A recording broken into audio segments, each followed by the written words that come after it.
বন্ধুরা welcome to our my channel. আজকে আবার একটা ছোট্ট ব্লগ নিয়ে চলে এলাম। অনেক দিন পর আজকে একটা ব্লগ শেয়ার করছি। আমার মারা এসছে দেখো আজকে একটা নতুন ফ্ল্যাটে, তাই ভাবলাম চলো তোমাদের সাথে শেয়ার করি। এই দেখো আমি আজকে চলে এসেছি মায়ের কাছে। কদিন আগেও একবার এসে ঘুরে গেছিলাম, কিন্তু খুব চাপের মধ্যে ভিডিও করতে পারিনি, তাই আজকে ভাবলাম ভিডিওটা তোমাদের সাথে শেয়ার করাই যাক। যে তোমরা মিষ্টুকে দেখলে শান্ত হয়ে দরজার সামনে দাঁড়িয়ে আছে, আমি কিন্তু ভিডিওটা করার জন্য বাইরে থেকে আবার ভেতরে ঢুকলাম। আমরা এসি কিন্তু অনেকক্ষণ আগে, নাহলে ও যায় আসার সময় যা উৎপাতটা করে, এর পরের বার যখন আসবো তোমাদেরকে আমি একদিন ভিডিও করে দেখাবো।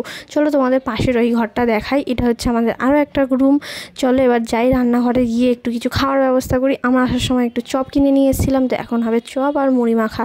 তো যাই হোক, এবার এখানে আমি মুড়ি মাখার জন্য সব কিছু রেডি করে নিয়েছি, কিন্তু দেখছি মুড়ি মাখার সময় মুড়ি একটু কম পড়ে গেছে, তো ভাইকে ওই জন্য পাঠালাম মুড়ি আনতে। তোমাদেরকে একটুখানি এখানে বাইরের ভিউটা দেখাই। এদিকটা দেখো রাস্তা, যেদিক দিয়ে ভাই যাচ্ছে, ওই দেখো ভাইকে পাঠিয়েছি দোকানে মুড়ি আনতে, ওকে চলে যাচ্ছে। ওদিকটা হচ্ছে মেন রাস্তা, আর এই দিকটা হচ্ছে আমাদের বাড়ির মেন গেট। এদিক থেকে আর কি ঢুকি ওই সাইডটা যেখানটা আলোটা জ্বলছে, আর ওই দিকটা হচ্ছে মেন গেট। যাই হোক, আমরা এসছি এবার একটু আমরা কিন্তু আজকে থাকবো না, একটু পরেই চলে যাবো। এই যে মিষ্টুকে দেখছো সারাক্ষণ এখানেই খালিও দাঁড়িয়ে লোক দেখে, তো আমি চলে যাবো একটু পরে বাড়িতে। আর তোমাদের জন্য আরও একটা আমার নতুন ট্রানজেকশন ভিডিও আসতে চলেছে। আমি যে সেলাইয়ের কোর্সটা করছিলাম, তোমরা দেখেইছো, ওটা আমার কমপ্লিট হয়ে গেছে। তো আমি কীরকম কী সেলাই শিখেছি একটা শর্ট ভিডিও তোমাদের সাথে শেয়ার করবো। আর এদিকে দেখো মা এখানে ফোনে কথা বলছে, আর এখানে ভাই মুড়িটা নিয়ে চলে এসেছে। মুড়িটা মেখে খেয়ে দিয়ে কিন্তু আমরা বেরিয়ে পড়বো, কারণ আমার দুটো জিনিস কেনার আছে।